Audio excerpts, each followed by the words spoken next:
Hey, what's up YouTube? Welcome back to the channel. It's Christine with gaugegirltraining, an online meal planning and coaching service. In today's video, we're going to talk about how to get rid of cellulite. So let's get started.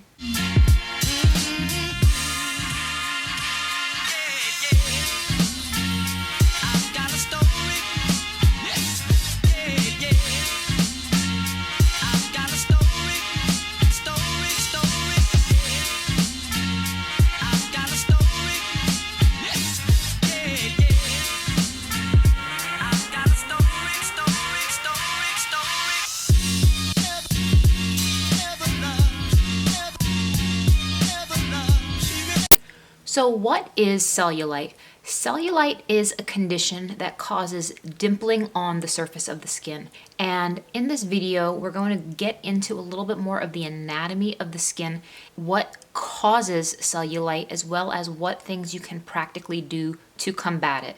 So if you look at this photo here, you can see an example of what healthy skin compared to unhealthy skin, which has an orange peeled like texture, which is cellulite. So as you can see, the skin is made up of several layers. It starts with the epidermis, which is the top layer. Underneath the epidermis is collagen and elastin.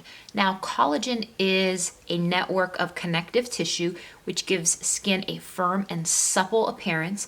And collagen does begin to decline with age. Beneath the collagen and elastin layer of the skin is the dermis, which is just your basic skin layer, followed by fat cells, more connective tissue, fibrosis of connective tissue, fat cells, as well as a reserve fat layer, and then followed by the muscle. So the interesting thing about the cellulite condition of the skin is you don't necessarily need to be overweight to have cellulite. There are tons of celebrities who are conventionally lean and thin who have this condition, and this is very common, especially in people who are skinny fat, but you don't need to necessarily be overweight to have cellulite. And this is a condition that a lot of people want to proactively do something because they do not like that appearance.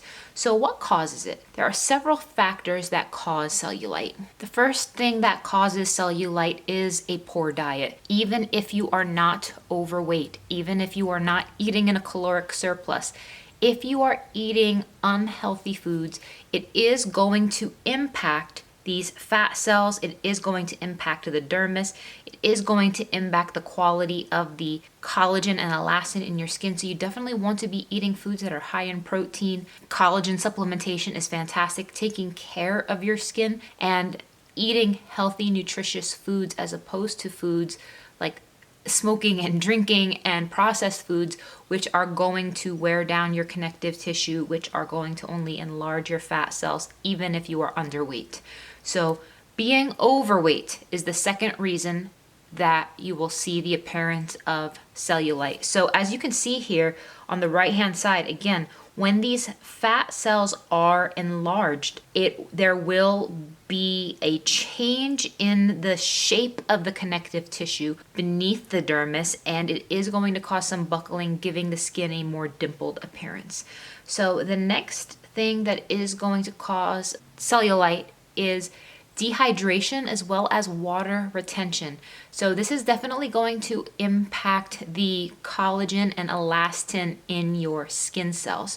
So if you are perpetually dehydrated, it is going to give your skin a dried, wrinkly appearance. So you definitely want to make sure your skin is properly hydrated. How do you do that? You definitely want to be using moisturizers, you want to be using lotion, you do want to be supplementing with collagen, and you do want to be eating foods that are rich in moisture and not eating and drinking foods that are going to dehydrate you. Alcohol dehydrates the body. That's definitely not good, and it can lead to cellulite appearance. Even if you're, like I said, even if you're not gaining weight, even if you're not necessarily at a super high body fat percentage, it can give you that texture. So minimizing these things is definitely going to support firmer skin. The next thing that's going to cause cellulite is low activity levels as well as a lack of blood flow. When your blood is not flowing through your body and through your skin, it is going to give you an unhealthy appearance. Your connective tissue is not going to be as firm. It is also going to just dry out and not allow the toxins that tend to accumulate in the skin, have them readily mobilized and flowing and getting out of there. So you definitely want to increase your blood flow. And as a result of increasing blood flow, some people do a natural procedure called dry brushing, where they take bristles, like very stiff horse-like bristles, horsehair style bristles, and brush it on the skin, especially like the hips, the thighs, the buttocks. And it is effective at mobilizing blood flow to help minimizing the excess toxins in the skin, which can give it a dimpled appearance. So dry brushing is one thing. Obviously, exercise more. That's definitely going to help increase your blood flow as well. Last but not least, hormonal changes and your estrogen levels can cause cellulite. So if you're experiencing hormonal changes, which is most likely as a result of progesterone levels being lower, which is going to give you estrogen dominance, this does have a tendency to have the body increase fat cells and increase the size of those fat cells. So when that happens, and if that happens to you, obviously you can be eating in a caloric deficit, really dialing in your nutrition to help combat the hormonal changes to your body and your fat deposits as a result. However, there are a couple other things that you can do. So with the hormonal changes, what you can also do is you can detox your liver of excess estrogen, and a great way to do that is to use things like dandelion as well as milk thistle to help detox the liver. So I hope you guys enjoyed this video. I hope you guys learned something. If you have any questions or comments about how to minimize your cellulite, especially through your nutrition, because that's such a big piece and you don't know how to eat properly. And I'm warning you guys, even if those of you who are young, it creeps up on you. So make sure you dial it in. So check out the link below if you want to order a custom meal plan. We'd be happy to help you out. Take care, and I'll see you guys in the next one.